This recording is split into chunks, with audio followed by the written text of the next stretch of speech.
भगवान नटराज और अपस्मार दैत्य की कथा प्रामाणिक हिंदू पुराणों के अनुसार यह कथा शैव आगम ग्रंथों, स्कंद पुराण, लिंग पुराण और शिव महापुराण में विभिन्न संदर्भों में वर्णित है।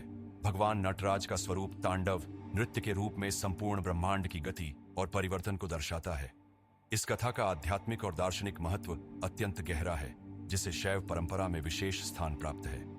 सृष्टि के आरंभ में जब भगवान ब्रह्मा ने जीवों को उत्पन्न किया, तब उन्होंने विद्या और अविद्या को भी जन्म दिया। अपस्मार, अविद्या, एक ऐसा असुर था जिसे यह वरदान प्राप्त था कि जब तक अज्ञान का अस्तित्व रहेगा तब तक उसे कोई पराजित नहीं कर सकता। इसका अर्थ यह था कि जब तक जीव अज्ञानता में रहेगा तब तक अपस्मार का प्रभाव बना रहेगा। अपस्मार धीरे धीरे अहंकारी हो गया और उसने अपनी शक्तियों का दुरुपयोग करना शुरू कर दिया। उसने वेदों के ज्ञान को दूषित करना शुरू कर दिया, ऋषियों की तपस्या में विघ्न डालने लगा और देवताओं की साधना में बाधा डालने लगा। अपस्मार के प्रभाव से संसार में अज्ञान, अहंकार, मोह और अधर्म फैलने लगा। जब देवताओं और ऋषियों ने देखा कि अपस्मार के कारण धर्म का ह्रास हो रहा है और जीव ज्ञान से विमुख हो रहे हैं, तो उन्होंने भगवान विष्णु से सहायता मांगी। भगवान विष्णु ने कहा, इस समस्या का समाधान केवल भगवान शिव कर सकते हैं, क्योंकि वे ही ज्ञान और तांडव के स्वामी हैं। जब देवताओं और ऋषियों ने भगवान शिव से प्रार्थना की, तब भगवान शिव ने कहा, ज्ञान का प्रसार तभी हो सकता है जब अज्ञान का नाश हो। इसके लिए मैं अपने तांडव नृत्य द्वारा अपस्मार को परास्त करूंगा। भगवान शिव ने चिदंबरम, तमिलनाडु में स्थित प्रसिद्ध मंदिर में अपना अनंत तांडव नृत्य किया। यह नृत्य सृष्टि, पालन, संहार, तिरोभाव, माया और अनुग्रह, मोक्ष का प्रतीक है। भगवान शिव जब तांडव कर रहे थे, तब अपस्मार ने उन्हें रोकने का प्रयास किया, किंतु जैसे ही वह शिव के पास आया, शिव ने अपने बाएं पैर को ऊपर उठाया और अपने दाहिने पैर से अपस्मार को कुचल दिया। जैसे ही भगवान शिव का चरण अपस्मार पर पड़ा, उसका अहंकार नष्ट हो गया और उसका शरीर अचल हो गया।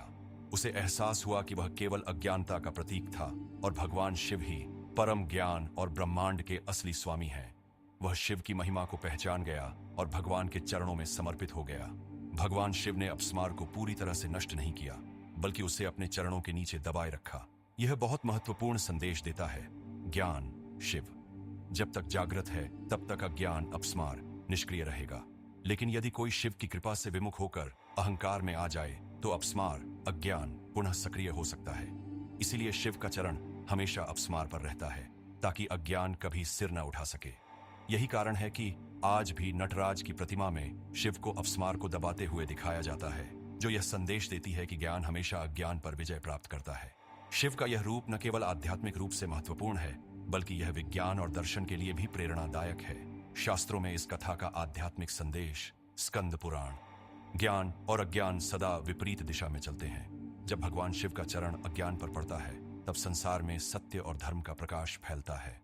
शिव महापुराण, भगवान शिव के तांडव से यह संदेश मिलता है कि सृष्टि में प्रत्येक परिवर्तन आवश्यक है। जब अज्ञान बढ़ जाता है, तब शिव का तांडव ही उसे समाप्त करता है। लिंग पुराण, शिव का तांडव ब्रह्मांडीय ऊर्जा का प्रतिनिधित्व करता है, जो निर्माण, संरक्षण और विनाश की तीनों शक्तियों को नियंत्रित करता है।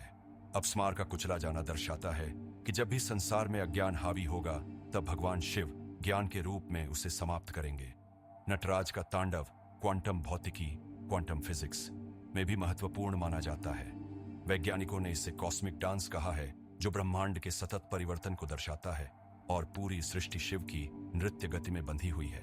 भगवान नटराज केवल शिव के एक रूप नहीं है, बल्कि वे ज्ञान, चेतना, शक्ति और ब्रह्मांडीय चक्र का प्रतिनिधित्व करते हैं। शिवम ध्यात्वा शिवम भजेत, जो शिव को पहचानता है वही शिव का सच्चा भक्त बन सकता है।